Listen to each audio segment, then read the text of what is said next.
अति अति अपार महिमा हो, अपार महिमा हो, अति अति अपार महिमा हो, अपार महिमा सद्गुरु दर्शन, अपार महिमा हो, अति अति अपार महिमा हो, अपार महिमा सद्गुरु दर्शन, अपार महिमा हो, अति अति अपार महिमा हो।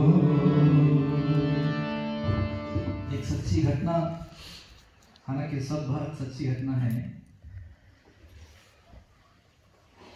हमारे तुकाराम जी के जीवन में उस समय पंढरपुर में, सुना है ना तुकाराम जी, और पंढरपुर जहाँ हमारे विठल भगवान है, तो तुकाराम जी इस तरह से भगवान में लीन हो गए, इस तरह से भगवान में डूब गए, तो अकेले बैठ के पांडुरंग जी के सामने सत्संग करते थे, खुद ही करते थे, उनकी पत्नी भी इतनी राजी नहीं थी। कहते हैं जब तुकाराम जी ऐसे भगवान भगवत पद को गए, साक्षात वैकुंठ से विमान आया था तुकाराम जी के लिए, तो उसके विमान में आरूढ़ होकर के गए, जैसे ध्रुव जी गए थे। तो ऐसे तुकाराम जी भगवान के भजन में लीन थे, राम कृष्ण हरि पांडुरंग हरि, राम कृष्ण हरि पांडुरंग हरि, नित्य लीन हो जाते थे। तो धीरे धीरे लोगों ने उसके भक्ति के बारे में समझा और आने लगे, आकर के इकट्ठे होने लगे, और वो कीर्तन चलता रहा, रात भर चल के रात चलता था। और घर में फिर ऐसा हो गया कि घर में जगह नहीं होता था, फिर बाहर लोग बैठते थे, ऐसा हुआ। तो वहां पर एक बड़ा विद्वान पंडित था उस गांव में, पंढरपुर में।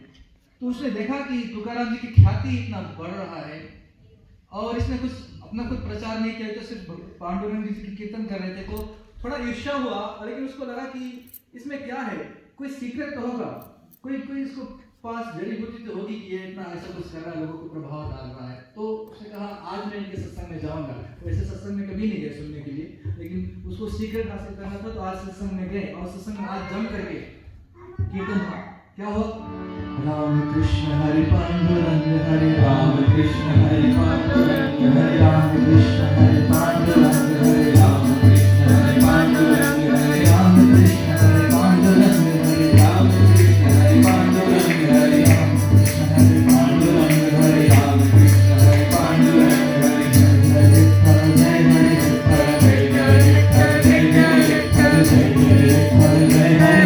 हरे जय हरे हरे जय हरे जय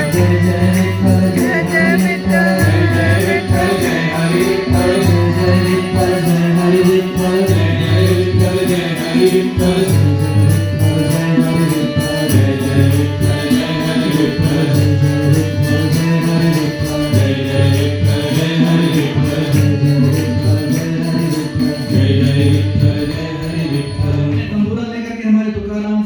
पांडुरंग को निछावर कर रहे थे, और साक्षात पांडुरंग मानो वहां पर नृत्य कर रहे थे, मुस्कुरा रहे थे। और इस प्रकार से सत्संग रात चला, और सभी लोग चले गए। तो जो पंडित जी थे तुकाराम जी के पास आए, तो तुकाराम जी जब कीर्तन कर रहे थे, तो हमारे जैसे नहीं, ऐसा नहीं कि अभी खत्म हो गया, आरती हो गया, अब मैं तुमसे मिलूंगा। जब वो उस कोटि के संत जब कीर्तन सत्संग करते हैं, तो उस भाव में ऐसे डीपली प्रवेश हो जाते हैं, उसको निकलना मुश्किल होता है। We can't finish a satsang and start talking to everyone. इसीलिए कहते हैं सत्संग के बाद में उस भाव को अपने आप में रमो, उसको मनन करो, तब सत्संग मानो आप में आया है। अगर आप सत्संग में बैठे हैं और नेक्स्ट मिनट सत्संग खलास होते ही आपका जो मनोरंजन शुरू हो गया, तो मतलब आप सत्संग आप में आया नहीं, आप सत्संग में गए लेकिन सत्संग आप में नहीं आया। तो ऐसे साधु होते हैं, ऐसे गुरु होते हैं, गुरुजन होते हैं, सत्संग में जब करते हैं तो उस भाव में आ जाते हैं, उसमें से निकलना मुश्किल होता है। तो 2 घंटे वो एकांत चाहिए। तो हमारे तुकाराम जी उस भाव में थे, भगवान आंसू बहा रहे थे। तो वो पंडित जी आ गए उसके सामने, कहा महाराज जी आप बताओ मुझे, आपके पास क्या जादू है कि ये लोग मुग्ध होकर के आपके सामने बैठे रहते हैं। तो तुकाराम जी बोले नहीं कुछ पाए, लेकिन वहां पर सामने केला था, प्रसाद था भगवान का। वो केला उठाया, उसको हाथ में दे दिया। ये व्यक्ति पंडित जी ने देखा, केला के ऊपर देखा और सोच रहा था, अभी मैं सोच रहा था कि कुछ मंत्र देंगे, कुछ मंत्र के मेरा कान फूकेंगे, कुछ ऐसे बताएंगे कि जो जादू मैं लेकर के इसी प्रकार से लोगों के ऊपर प्रभाव डालूं। लेकिन इसने तो मुझे केला दिया, वो भी सड़ा हुआ केला। was rotten. क्या किया ये व्यक्ति ने?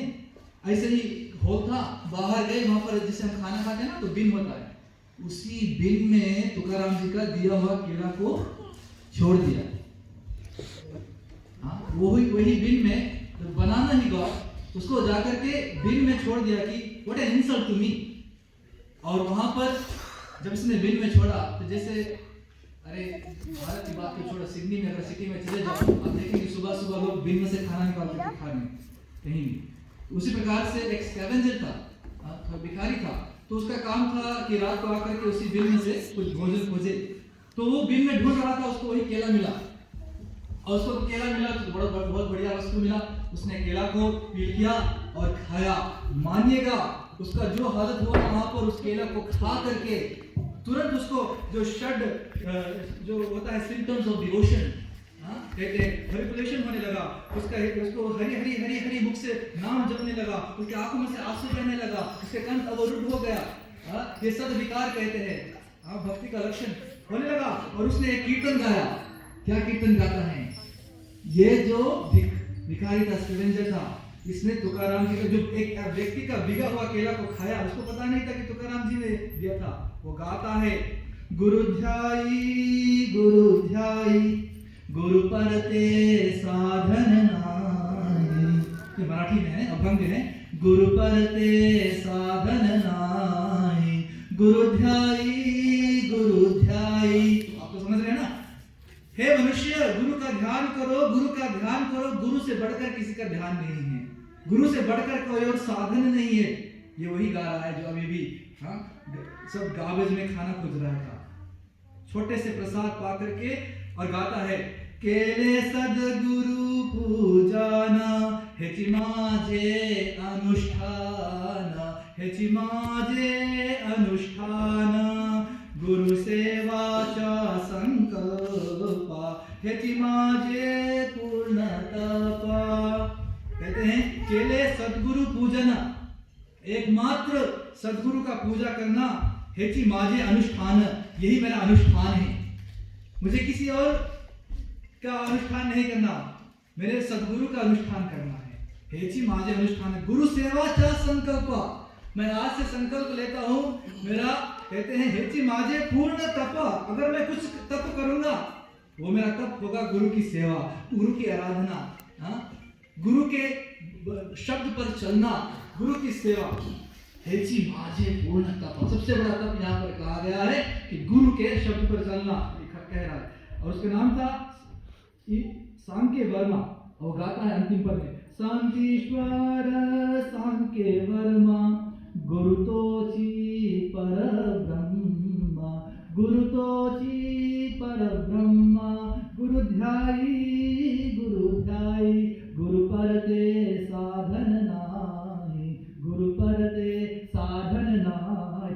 शांतिश्वर सांके वर्मा कहते हैं ये अभागा था जो गुरु के शरण में गुरु का कृपा रूपी प्रसाद पा करके कहता है, गुरु तोसी पर ब्रह्मा, वो गुरु साक्षात पर ब्रह्म है, वो गुरु साक्षात पर ब्रह्म है। तो कहता है इस व्यक्ति को पूर्ण ज्ञान हुआ, वो व्यक्ति को जो पंडित जी था उसने केले को दिया था, तब जाकर उसको रियलाइजेशन हुआ। तो तुकाराम जी ने जो दिया ना, गुरु का जो हृदय से निकलता है, गुरु के शब्द प्रसाद है, गुरु के दिया हुआ वस्तु प्रसाद है, गुरु का दिया हुआ नियम प्रसाद है, सब कुछ हम जीवन में धारण करेंगे ना, वो प्रसाद है। और उसमें इतना शक्ति है, वो लिंक जो मिलता है, गुरु का मंत्र जो लिंक मिलता है, वो हमारे जीवन को बदल देगा। इसी प्रकार से कहते हैं किस तरह से उसने पाया। नारद जी का जीवन देखें, नारद जी कहते हैं मैं पिछले जीवन में दासी पुत्र था, दासी का पुत्र था, मेरे माँ यहाँ वहाँ घर सफा करनी थी। नारद जी तो अगले मनवंतर में बना, लेकिन उससे पहले मैं छोटा सा बालक था, लेकिन मेरा जीवन कैसे बदला। जैसे चतुर्मास में संत लोग एक गांव में रुके थे, उस संत का सीध प्रसाद, झूठा प्रसाद मुझे मिला, संत का संग मिला, उन गुरुजन का संग मिला, तो कहते हैं तब जाकर मेरा जीवन बदला। उच्चिष्टानुलेपान अनुमोदितो द्विजयी सकृष्ण भुंजान। एक बार मैंने उस उच्चिष्ट, उस संतों का उच्चिष्ट मैंने प्रसाद, प्रवचन और झूठा खाना मैंने खा लिया। नारद जी कहते हैं उचित लेपन अनुमोदित दीजिए। उन गुरुजनों का अनुमोदन पा करके मैंने उसका झूठा भोजन पाया। सकृत्व भुंजा, एक बार फिर पाया तो क्या होगा? क्या होगा? धर्म एवात्म रुचित प्रजायते, जो धर्म में वो संत जन रम रहे थे, जो उनका गुण था, जो हरिनाम का प्रेमी था, वो सब मेरे आप में अपने आप अनायास आ गया। धर्म एवात्म रुचित प्रजायते, खुद ही आ गया संत की कृपा से, गुरु की कृपा से। तो कहते हैं हमारे एक बड़े संत हुए योगीराम श्री कुमार, दक्षिण भारत में, कहते हैं for the intelligent ones, he says for the intelligent ones guru mantra in guru's feet is enough, for the less intelligent ones you can read books, आप जाकर के बुक पढ़ो, लेकिन for the really intelligent ones गुरु के चरण और गुरु के मंत्र ही सुनो, उनमें सब ज्ञान आ जाता है। अब देखिए शंकराचार्य जी के एक शिष्य थे तोतकाचार्य, इसको कोई नहीं मानता था। शंकराचार्य जी जब प्रचार करते थे तो सब लोग आकर बैठ जाते, सबसे अनपढ़, उसको कुछ आता नहीं था। तो एक दिन शंकराचार्य जी बैठे, सभी लोग आ गए, कहा महाराज जी आप गुरु जी कथा शुरू करो, शिक्षा दो। नहीं हम उसको तोतक को इंतजार करें, अरे वो तो भोंदू है, उसको क्या इंतजार करेगा, वो आगे बैठेगा, कुछ करेगा, कुछ सीखेगा नहीं। गुरु को इतना दुख लगा, ये शिष्य जो मेरा रोज सेवा करता है, मेरे झूठे बर्तन को पोंछता है, साफ करता है, मुझे भोजन ला करके देता है, हाँ इसको ज्ञान नहीं है, लेकिन आज इन सबको गुरु की महिमा दिखाना है। आकर तोतकाचार्य के नहीं उसका इंतजार करेंगे। जब तोतकाचार्य आया, तोतक उसको बुलाया, उसके शरण में उसके सिर पर हाथ रखा, और इसके जब सिर पर हाथ रखा, उस शिष्य के मुख से स्तोत्र का रचनावली निकलने लगा। उसका आज भी नाम है तोतकाचार्य स्तोत्र। सिर्फ उसका हाथ रखने से और शिष्य को सब पता चला गया। हम जो बहुत गर्व में थे कि हम ज्ञान भीतर रख रहे हैं, लेकिन बिना गुरु की कृपा से ज्ञान नहीं। आगे चलेंगे, छोटी सी कीर्तन करेंगे, अपने गुरु को स्मरण